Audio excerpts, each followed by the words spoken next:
So circuits, you can learn about them in a classroom, but circuits are everywhere, including a very simple circuit right here with a doorbell. And when you push that button, basically all you're doing is you're connecting one wire to the other wire.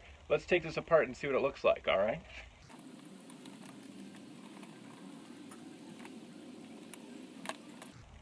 Now, of course, anytime you're doing anything that has to do with anything electrical, make sure that you've got the power off and things like that. But here's inside, and one wire was connected on that screw, and one wire was connected on that screw, and the button's on the other side. So I wonder what it looks like on the other side. Let's see what it looks like by taking these screws off.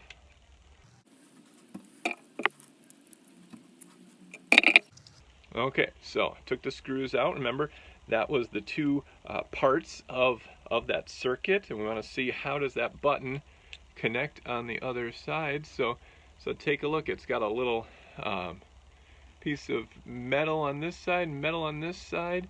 It's even got a little some sort of resistor in there. But when you push this button, it looks like what it does is it pushes down and it connects these two springy pieces of metal together. As you press that down, connects it. So as those connect and these connect, it connects the wire coming in on one screw to the wire coming in on the other screw. So making a circuits everywhere, not just a cool STEM thing in a classroom, but real life everywhere. That's Daily STEM.